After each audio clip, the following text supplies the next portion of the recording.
In 10 years, we'll all be dead. Not literally, but socially. With our heads down and eyes glued to our screens, we're forgetting what surrounds us. We forget to lift our eyes up. To be human is to be social. It's been rooted in us for generations. We wouldn't have evolved this far, both physically and emotionally, if it wasn't for socializing. But what happens if we take that away? Think of a world where we become isolated. That's not too far off. With all the technological advancements that surround us, we become lazy, dependent on our screens, dependent on a life where you don't even need to speak to convey your message. We become isolated. Sure, convenience will rise, but in doing so, emotional intelligence will weaken. Have you ever talked to someone over text and it's way easier? When you talk to them in person, it's awkward. The eye contact, the body language, the tone of your voice. So you resort back to your screens.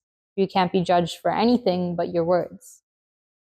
It seems so much easier.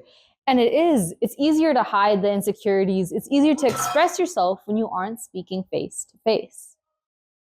See, texting gives you the time to think of the perfect reply. No facial expressions, no eye contact, no pressure.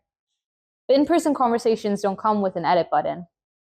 It's because of this arguments and misunderstandings often arise. Has it ever happened where someone has sent you a message which seems kind of harsh, when in reality there was no malice behind their words? These screens strip away the levels of social intimacy a conversation requires. There's a certain level of vulnerability in face-to-face conversations which you allow.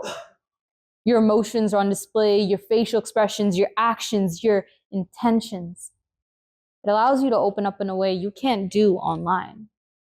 And of course, you're always able to hide your emotions or intentions in person, but it's much easier to do behind a screen. Because screens strip away our characters. And who are we without our characters? We'll be hollow shells once blooming with personality, eroded into people who can barely hold on to a conversation. You must have met someone in person where you felt instantly touched by their character. And if you haven't, maybe you will.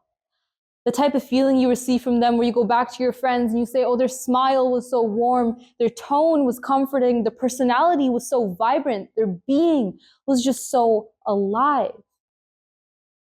It's people like this you meet that can change your life.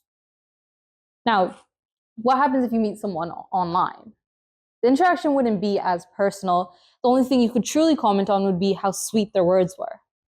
But ChatGPT could give you a sweet response if you gave it the right prompt. And I know I can't be the only one who's chosen to express how I'm feeling about something over text rather than in person. But imagine sending a meaningful message to someone that you've had all the time you want to curate. Now, first, you've probably written in your notes app, reread it, edited it 4, 5, 6 times. There's probably a line in there you asked ChatGPT to rewrite, so it just hits harder. Then you press send. Now you've sent the polished version of yourself. The other person isn't going to receive the true, raw emotion you're feeling. They're not going to be as impacted by it compared to if you just sit down in front of them, look them in the eyes, and talk straight from your heart. Because texting things like this is capping your flood of emotions, is limiting the personality you are and showing only parts of you. The clean, perfectly curated parts of you. And as humans, we are anything but perfect. You know, when I sat down at the very first TEDx meeting, spending my lunch inside of a teacher's classroom instead of out with my friends, I was told I had to present a topic on what I think the future would look like in 10 years. I sat there staring at my two presidents thinking, what in the world am I going to talk about? These problems nowadays are so cliche, AI this, technology that. Now look at me here talking about just that. And I didn't get my idea for this talk when I sat down behind a screen and forced myself to think.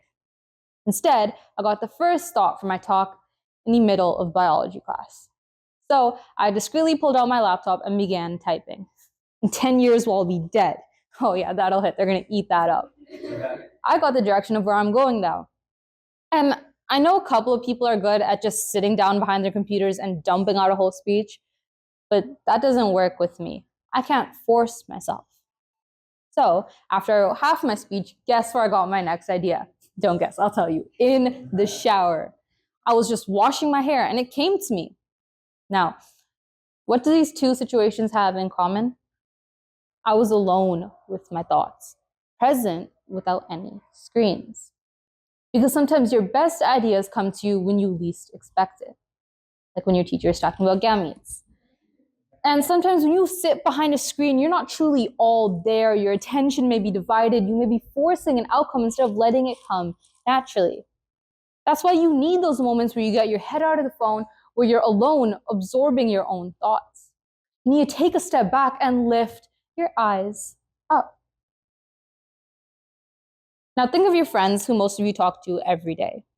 In school is one thing, but on the car ride home, at home, before bed, it's constant communication through your phone, meaning constant information about your day or the newest updates. Don't you get bored? Think of a time where you and your friend have hung out together in person. Has there ever been a moment where you just sit there in awkward silence because you've already told all your stories over the phone? That's the problem. With so much accessibility, we become bored. There's nothing new to talk about because you already spent 3 hours last night on your phone conversing.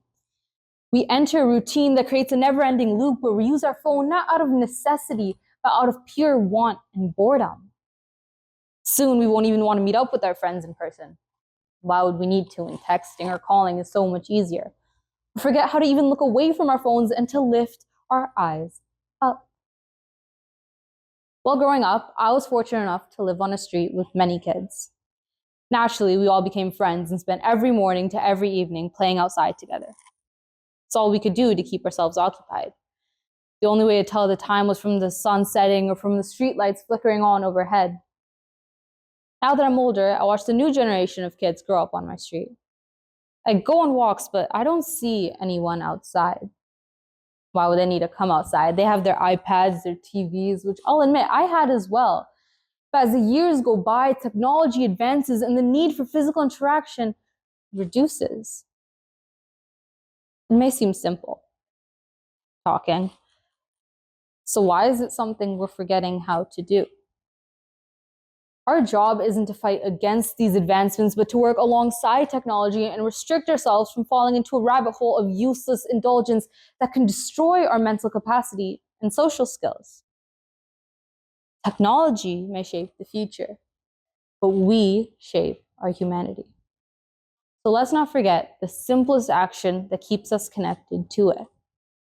Lift your eyes up.